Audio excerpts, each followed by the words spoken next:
La Russie pensait avoir tout compris, prendre du territoire et imposer son influence au peuple ukrainien. Mais l'Ukraine vient de donner une claque à la Russie. Un immense tsunami de dérussification déferle sur l'Ukraine, éradiquant les forces de Poutine sur son passage.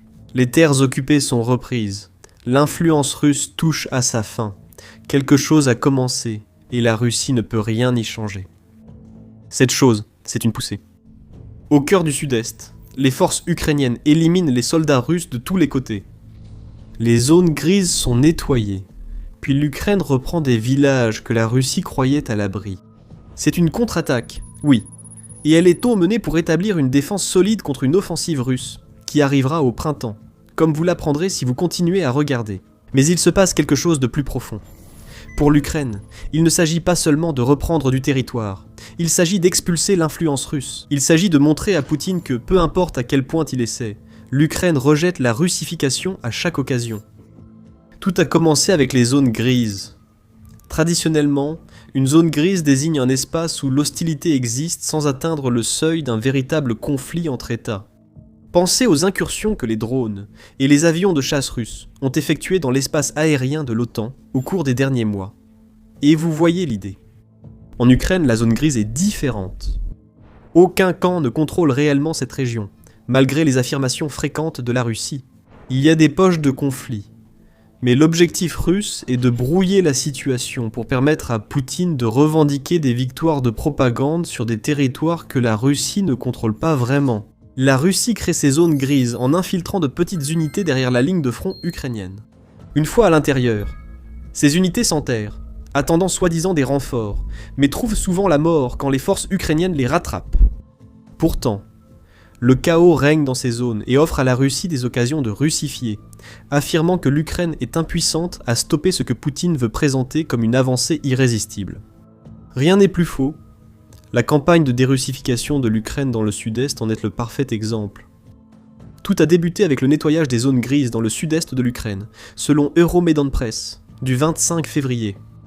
L'opération a commencé il y a environ 4 semaines, début février, et elle a permis à l'Ukraine d'atteindre un objectif très immédiat et important, éliminer les petites poches d'infiltrés russes. Lors de la coupure de Starlink qui a semé le chaos parmi les forces russes, l'Ukraine a envoyé des équipes de recherche et destruction dans la zone grise du sud-est, séparant Russes et Ukrainiens. S'étendant sur environ 30 km, depuis la localité de Bokrovska contrôlée par l'Ukraine dans l'oblast de Dnipropetrovsk, jusqu'à la ville de Huliapola, qui est sous contrôle russe, et située dans l'oblast de Zaporizhia. La zone grise aurait pu être russifiée sans réaction de l'Ukraine. Alors l'Ukraine a avancé, elle a cherché et détruit. Et maintenant qu'elle a établi le contrôle sur la zone grise, l'Ukraine a changé ses objectifs, ne se concentrant plus uniquement sur les infiltrés. L'Ukraine agit massivement pour éliminer définitivement l'influence russe du sud-est. L'Ukraine reprend des localités et des territoires, beaucoup de localités et de territoires. Avec la zone grise dégagée, l'avancée pouvait commencer. Et bien que l'Ukraine ait repris plusieurs localités, comme nous allons le voir dans un instant, la vedette de tout cela est le village de Tanova. Situé dans le Dnipropetrovsk, bien que proche des frontières de Zaporizhia et de Donetsk, Tanova est minuscule. Elle comptait un peu plus de 300 habitants, avant d'être ravagée par la guerre. Aujourd'hui, grâce aux forces ukrainiennes, c'est un symbole de dérussification. La première localité reprise par l'Ukraine lors de sa contre-offensive dans le sud-est, le village qui a préparé le terrain pour tout ce que nous avons vu depuis. Tout a commencé le 21 février. C'est à ce moment-là que le compte Torkill65X a publié des images et un récit de ce qui s'est passé à Tanova. Des unités du 2e bataillon du 425e régiment d'assaut ukrainien ont commencé à pénétrer dans la localité. Les rares membres de la 69e brigade de couverture russe, retranchés, avaient pris le contrôle de la localité quelques semaines plus tôt. L'assaut ukrainien fut bref, il n'avait pas besoin de durer. Avec les forces russes déjà en plein désarroi après la rupture de leur communication, l'Ukraine a achevé la dérussification de Tanova en un temps record.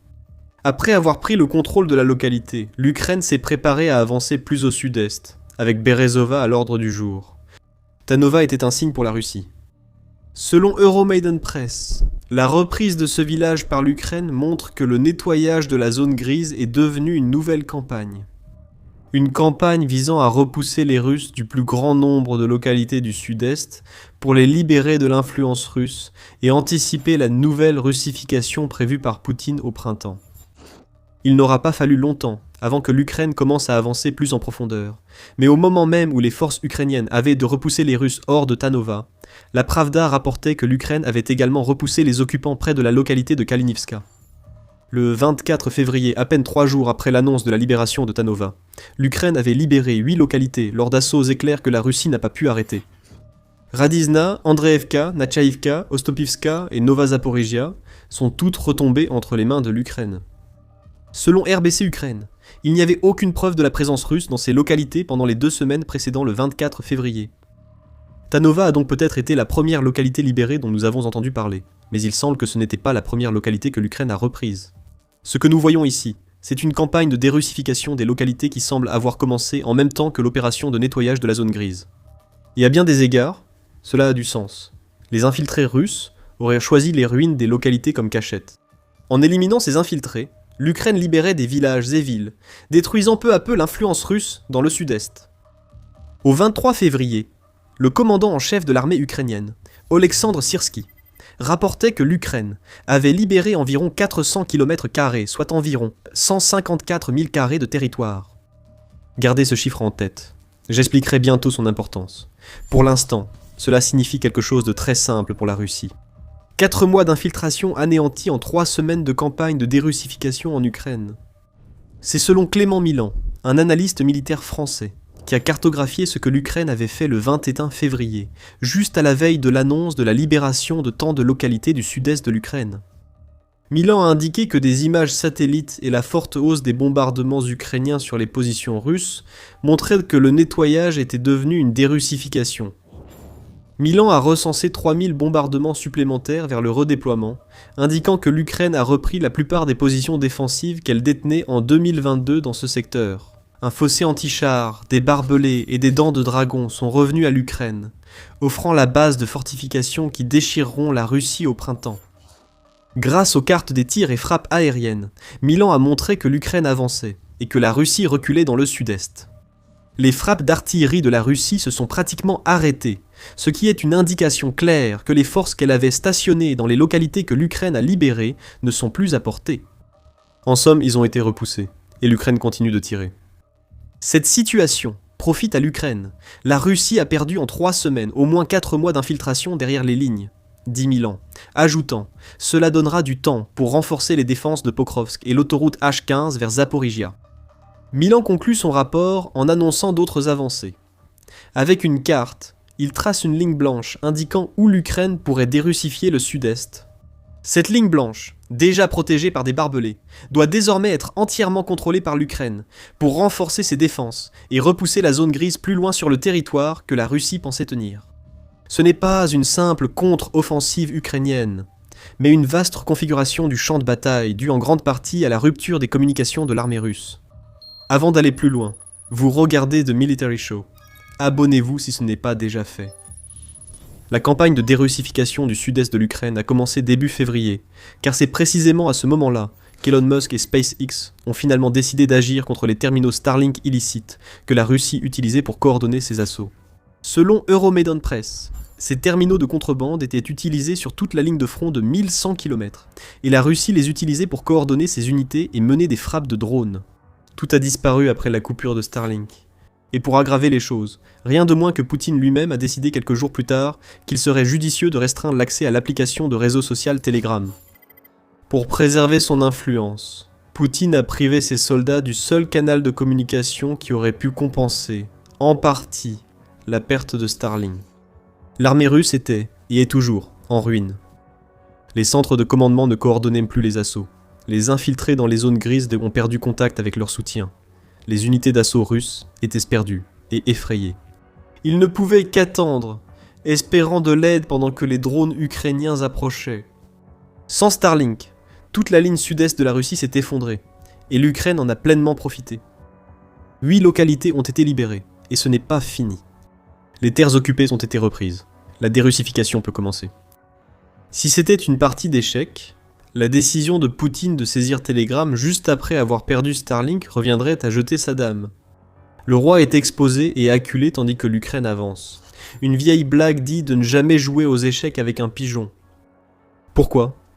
Parce que le pigeon va renverser toutes les pièces du plateau, y faire ses besoins, puis partir en se pavanant, comme s'il avait gagné. Vladimir Poutine a apparemment pris cette blague au pied de la lettre pour sa stratégie, ce qui conduit à la perte de ses soldats et de son influence dans le sud-est de l'Ukraine. Ce que nous disons ici, c'est que Vladimir Poutine a empiré une mauvaise situation pour la Russie en prenant la décision la plus stupide qu'il ait prise jusqu'à présent dans cette guerre. Nous voyons maintenant dans le sud-est le résultat de cette décision. Tout à l'heure, nous vous avons demandé de garder à l'esprit les remarques de Syrski concernant la reprise par l'Ukraine de 400 km² de territoire à la Russie. La raison en est que ce chiffre est particulier. Alors que les forces russes courent dans tous les sens comme des canards sans tête, la campagne de dérussification de l'Ukraine dans le sud-est lui a permis de réaliser ses gains les plus significatifs depuis août 2024, moment où les forces ukrainiennes ont lancé une contre-offensive dans la région de Koursk en Russie. Euromaidan Press note que si l'on additionne les territoires repris par l'Ukraine dans le sud-est et à Kupiansk fin décembre, cela annonce un début 2026 catastrophique pour les forces russes. Ce que Poutine croyait sécurisé est désormais contrôlé par l'Ukraine, et la Russie ne semble pas pouvoir reprendre ces territoires rapidement. C'est le but de la dérussification. Nous verrons aussi d'autres actions prises par l'Ukraine pour éliminer l'influence russe hors du champ de bataille en fin de vidéo. Tout d'abord, il vaut la peine de se concentrer sur ce qui s'est passé à Kupiansk, car cette ville a été en quelque sorte un précurseur de la campagne que l'Ukraine a lancée dans le sud-est. En novembre 2025, la Russie a audacieusement déclaré avoir pris Kupiansk, réitérant cette affirmation à la mi-décembre. Nous affirmons que c'était audacieux, car la Russie n'avait pas vraiment pris Kupiansk. La ville a failli être prise par la Russie à cause de la stratégie d'infiltration évoquée. Mais l'Ukraine ne l'avait pas perdue en décembre. Au contraire, les forces ukrainiennes repoussaient activement les soldats russes, alors que Poutine et ses sbires se vantèrent de contrôler Kupiansk. Au 1er décembre, l'Ukraine avait brisé le récit russe à Kupiansk, qui se trouve dans la région de Kharkiv. Loin d'être tombée aux mains de la Russie, la ville avait été pratiquement libérée par l'Ukraine. Les forces du pays contrôlaient 90% de la ville à la même période en décembre où la Russie affirmait en avoir pris le contrôle. Depuis lors, l'Ukraine a continué d'avancer dans la direction de Kupiansk. Selon Euromaidan Press, les forces ukrainiennes ont repris au moins 183 km², soit environ 70,6 miles² dans la direction de Kupiansk entre le 11 et le 25 décembre, ce qui s'ajoute à tout le territoire qu'elles ont libéré dans le sud-est en février. Si la libération de Kupiansk était surtout symbolique pour la dérussification, comme le montre le drapeau ukrainien hissé en ville, l'action de l'Ukraine dans le sud-est vise autant un objectif pratique que symbolique. L'Ukraine se prépare à agir.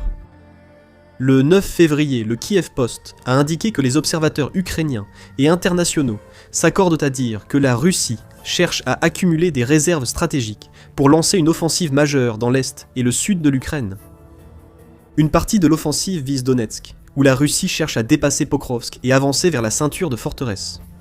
Cependant, la Russie enverra également des troupes, probablement dans le cadre d'une attaque de soutien cet été, en direction des grandes villes de Zaporijia et Orikhiv. Ces forces pourraient avancer pour détourner l'attention de l'Ukraine de Donetsk, mais Poutine serait aussi ravi si ses soldats capturaient ces deux villes. La dérussification du sud-est de l'Ukraine prend une nouvelle dimension avec cette information. Selon Euromaidan Press, les troupes russes prévues pour l'offensive du printemps-été 2026 doivent d'abord rétablir des positions défensives avant de regagner le terrain perdu. Elles ne pourront lancer les opérations qu'au printemps ou en été. L'Ukraine a non seulement libéré au moins 8 localités du sud-est de l'influence russe, mais aussi contraint la Russie à revoir sa stratégie. Avant d'envisager une offensive pour détourner les forces ukrainiennes de Donetsk, la Russie doit d'abord envoyer plus de soldats contre les défenses ukrainiennes pour reprendre le territoire qu'elle avait gagné au cours des 4 mois précédents février. Et n'oubliez pas, l'Ukraine renforce ses défenses dans les territoires libérés. Elle installe des zones de destruction avec drones, défenses anti-chars et embuscades d'artillerie, obligeant la Russie à déployer plus d'efforts pour reprendre ce que l'Ukraine a libéré il y a quelques mois. La Russie pourrait lancer une offensive de printemps dans le sud-est pour distraire l'Ukraine, mais Poutine pourrait devoir sacrifier des réserves prévues pour Donetsk juste pour retrouver la position de janvier. Dans le sud-est, la dérussification a commencé il y a longtemps et s'est accélérée au-delà de ce que Poutine avait envisagé. Comme le rapporte Le Monde, l'Ukraine tentait de se débarrasser de l'influence persistante de la Russie bien avant que Poutine ne lance son invasion à grande échelle. Cette campagne a commencé avec la révolution de Maïdan, en 2014 selon le média, et elle s'est considérablement accélérée depuis que les forces de Poutine ont envahi le pays en février 2022. Chaque localité libérée illustre sur le terrain la volonté de l'Ukraine de se dérussifier. De nombreux événements dans le pays témoignent de la construction d'une nouvelle identité, qui l'aidera à se libérer des chaînes soviétiques qui l'ont si longtemps entravée. Chatham House fournit plus d'informations, en notant que la période entre la révolution de Maïdan et l'invasion de Poutine a vu l'Ukraine faire des progrès intéressants. L'Ukraine consolidait progressivement sa souveraineté dans les domaines de l'éducation, de la langue, des médias et de la religion, selon la source, avec 2 moments forts survenus en 2019. C'est l'année où l'Ukraine a restauré l'indépendance de l'Église orthodoxe d'Ukraine face à la Russie, et adopté une loi imposant l'usage de l'ukrainien dans l'éducation, les médias et l'administration publique. Chacune de ces actions a provoqué un choc chez Poutine. Le dirigeant russe pouvait sentir son influence diminuer, et c'est probablement une des principales raisons pour lesquelles il a lancé son invasion en premier lieu. Mais tout ce que Poutine a réellement accompli en 4 ans de guerre, c'est de renforcer le désir ukrainien d'une véritable souveraineté. Chaque parcelle de territoire que l'Ukraine libère, y compris tout ce qu'elle vient de reprendre dans le sud-est, rappelle à Poutine que l'Ukraine ne veut pas de la Russie sur son sol. Symboliquement, les civils ukrainiens s'efforcent aussi de libérer leur pays de l'influence russe, malgré l'envoi par Poutine de plus de soldats à la mort contre les défenses ukrainiennes. Par exemple, en octobre 2025, une initiative a vu le jour en Ukraine pour se débarrasser de la pièce de kopek, une monnaie russe qui reste en circulation en Ukraine. Comme l'a dit Andrei Pichny, le chef de la Banque nationale d'Ukraine, à l'époque, le kopek est un morceau de Moscou qui reste dans nos poches, sur nos étiquettes de prix, et surtout, dans nos têtes. C'est la véritable Ukraine. Poutine peut essayer de le nier. Il peut tenter de convaincre tous ceux qui veulent bien l'écouter que la majorité des Ukrainiens souhaitent être contrôlés par la Russie. Mais encore et encore, le peuple ukrainien lui-même, des soldats aux civils, prouve que Poutine a tort. Si l'Ukraine voulait la russification, elle n'aurait pas ces 4 ans à se battre bec et ongles pour stopper la Russie nette. Alors que l'Ukraine libère plus de territoires qu'elle ne l'a fait depuis des années, la lutte contre l'influence de Poutine entre dans une nouvelle phase. L'offensive de dérussification totale a commencé. Cela montre que l'Ukraine combat la Russie plus durement que jamais. Ironiquement, l'Ukraine pourrait être aidée dans la dérussification par la source la plus inattendue, Poutine lui-même. Alors que l'Ukraine élimine l'influence russe de son propre territoire, l'obsession de Poutine pour la guerre en Ukraine le pousse à prendre des décisions qui détruisent l'identité même de la Russie. Vous pouvez en savoir plus en regardant notre vidéo. Et si vous avez apprécié cette vidéo, assurez-vous de vous abonner à The Military Show pour être toujours parmi les premiers à voir notre analyse de ce qui se passe réellement en Ukraine. Et merci, comme toujours, de nous avoir regardés.